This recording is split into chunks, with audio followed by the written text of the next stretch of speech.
in New South Wales and India. She graduated for medicine in India and has worked in various educational, research and clinical positions in Australia. She has also worked in multicultural communities, in the top end, correctional services, and she's an active contributor to refugee help. She currently works at the Med Clinic Cavania Street and is also starting a medical practice in Rapid Creek Shopping Centre with her husband, Dr. Prashant, this month. Dr. Divya, please come.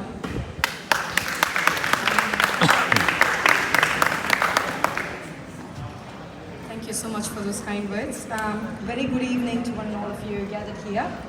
I'd love to take this opportunity to wish you all lovely women a very, very happy Women's Day. I'm truly honoured and humbled to be amidst you all here tonight. I've been asked to talk about women's empowerment, and this is a very important topic. But before we dive into the topic, I'd just like to take a few minutes to talk about myself, just a few words about who I am and where I come from. So I came here to Australia in the year 2006. I came here a week after I had completed my internship in medicine. So I was here to do my post-graduation. I've been here 18 years. It has been a very interesting and arduous 18 years. I've done all my post-graduation, my licensing exams, my fellowship, everything here in Australia. It's what we'll do tonight, I think, is we'll talk about women's empowerment, and I've been asked to talk a little bit about strategies to help in career development for women.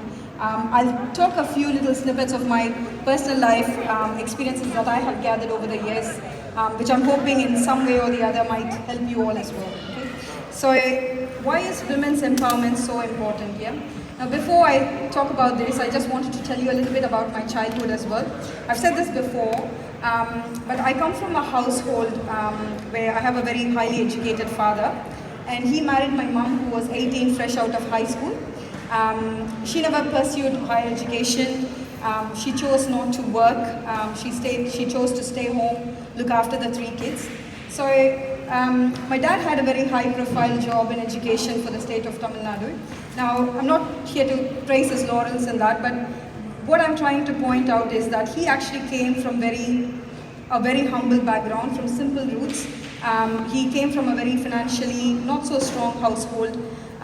He was one of the first in his family to be educated, someone who had graduated in his generation. Now I say this because he comes from a family where, there's no constant exposure to ideas of feminism or, women empowerment and things like that. But in the household that I grew in, the main thing was that he never ever, absolutely there was no discrimination or bias in the way he treated his 3 kids. There was no discrimination of us, of the girl kid or the boy kid. We were all equally celebrated for our successes. We were all given encouragement for our efforts. And looking back now, it might sound like a very simple thing, but what I'm trying to point at is that when you live in a household where your efforts are not thwarted, your successes are not, minimized compared to a boy kid, what happens is you grow up as a very confident kid. It gives you a lot of it's immense confidence that's instilled in you. Now, as a kid, I used to write a lot of stories and poems. I was very, very much encouraged to pursue my passion of writing. And in year 7, I remember I actually scored a gig as a regular radio jockey in All India Radio. And my first paycheck to this day, I remember, was in year 7, a 100 rupees check from the government. So look, what I'm trying to get at from this story is that, it all starts in our houses, yeah? Now we can talk about women's empowerment in crowds and things like that, but the children are where it all starts. The amount of confidence, so nobody is going to come from outside and bestow us with powers, nobody is going to empower us. We've all got the power in us. We've got the potential. We can do wonders. All we really need is a little bit of encouragement from a nurturing environment. And I believe that it's really important for us. And it doesn't matter what families you come from, what traditions you have, but if you have a tradition in the home or in your household that is actually going to halt the progress of womanhood, then don't feel free to break those traditions. They are going to hamper you, they hinder you in your progress. So feel free to do that. So support your kids. That's what I'm getting at. Yeah. So we started from home. Now I'll talk further about strategies now for career development, for women in particular. Look, we all know it's still a woman. I can talk till the cows come home about women's empowerment, right? But we all know it's still a man's world out there. We all have this uphill journey. We still have to go through certain things that men never have to go through. In order for our voices to be heard, for us to progress in life, for us to have better lives, we still need to get out of this comfort zone. Yeah. So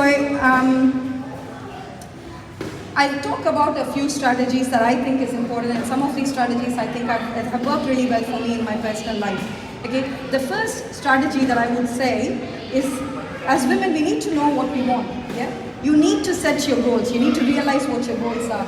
If you don't know what you're aiming for, then we're going to be lost in that path because we have a very long journey. Yes, so the important things is that you need to know what you're going to achieve. Now, it doesn't really matter if it's a long-term goal, if it's a short-term goal. It could be what you're going to plan for in the next 5 years or 10 years. It doesn't really matter. What matters is that you know what you actually want to achieve. Now, the reason I'm talking about this is we have lots of distractions in between. As women, for us, the main thing is, you're planning this beautiful life as a career woman, and you know what you want, you're great, going good, and then you decide, oh, I'm going to have a family. We can talk about like the equality of men and women and things like that. But we all know that when it comes to having a child, you're going to take a break. Yeah. So that's the real reality of life. So even if you have a very wonderful husband who's happy to support you, to take care of your kid, in the first few months after baby, it's expected that it's the woman's role. You're the person that's supposed to care. How many of us have husbands here who would stay home and do that for you? And then it comes to the fact that you get judged for doing that. Like, well, what happens if you go back to work too soon? Or if you go back to work not at all for a while, So in my life, I actually had my first child at 29 years of age. When I got pregnant, I had these grand plans. I thought, okay, I'm going to go back to India. I've got the support of my family. I'll go there, have my baby, and they'll be able to help me look after the baby, and I will have a good time. Guess what? It didn't work out like that. I went back to India, and you're suddenly in a very vulnerable position in your mind, because you're at the mercy of people. You need help from people to look after your child. You have this little human that's attached to you, and you suddenly feel really responsible, and you feel like you're. I'm not just postpartum depression and blues, postpartum blues. They're real. I wasn't in no way depressed, but what really saved my sanity was that I decided to come back and go back to work when my baby was 3 months old. So I was very fortunate that I was in a role where I could choose my hours. I used to work 3 hours, come back home for 2 hours, and then go back for 2 hours. I had the luxury of that. Now, not every one of us have that luxury. But what I'm trying to say is that I took the decision. I made the decision that, look, I have to now go back to work because that suited me best. In my personal situation, that was the best thing for me to do. So I didn't care or worry about what other people were going to say, especially your relatives. You know how it is. So when your relatives are going to talk about, oh, how come she goes to work at 3 months? Who's going to look after the baby? I didn't worry about that. So what I'm trying to get at is, every one of us, we are individuals. We have different personal situations. The way our mind works is different. So you have to count this in your plan of long term. When you're thinking about it as a career woman, and you think, okay, so this is what I'm going to do. I might have 3 months break or a 3-year break. It doesn't matter. But account for that in your long-term plan as a career woman. How is it going to fit into your career? Yeah. So this is an important aspect I think we should all think about. Now, the other thing I was going to say is, great, you have a really good long-term plan now. Now, what next? You have to break it up. You have to have smaller goals. You have to know what's the goal that you're going to achieve in the next month, or it could be what you're going to do in the next 3 months. And every single time you achieve a goal, my suggestion is just take a pause. Take a minute, savor the success. You've done it. You've worked hard. You've earned well. You deserve what you got. Take a minute to enjoy the success. And this is really important because this is how we maintain our mental health. You're not getting lost in the big picture. If you start worrying about getting to the big goal and forget the little goals that you have achieved, we may never get there to the big goal. Yeah. So I think that's a really important thing to do. Okay.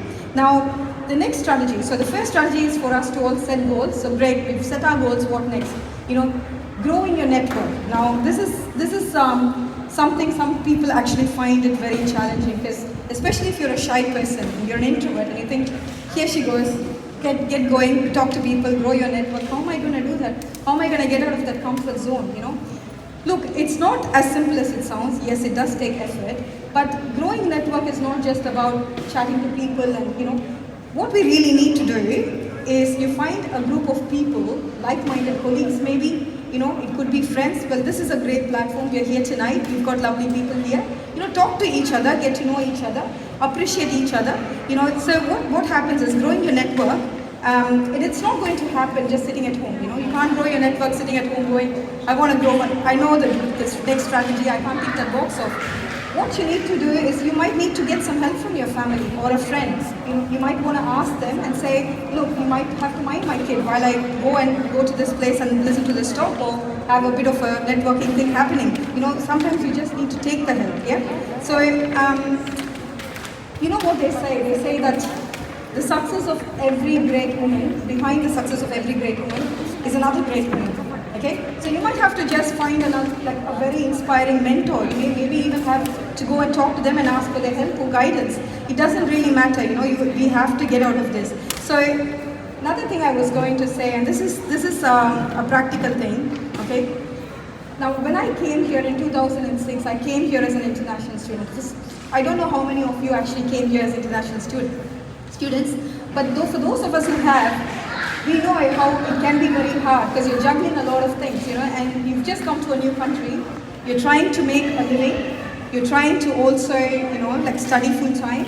And in my case, I had an extra job of actually doing my licensing exam as a doctor as well. So I was juggling all these things and I did a little bit of time at the hospital. The fortunate thing for me was that I got to meet a number of really wonderful people in that time. Yeah. Now, I was working in the hospital. I met this nurse who's actually from Kerala. Now, she's not here in Darwin anymore, but I just wanted to say how it was a very touching and moving thing for me at the time, where she knew me. We've chatted a few times there. It's not that she was a very good friend. I never met her outside.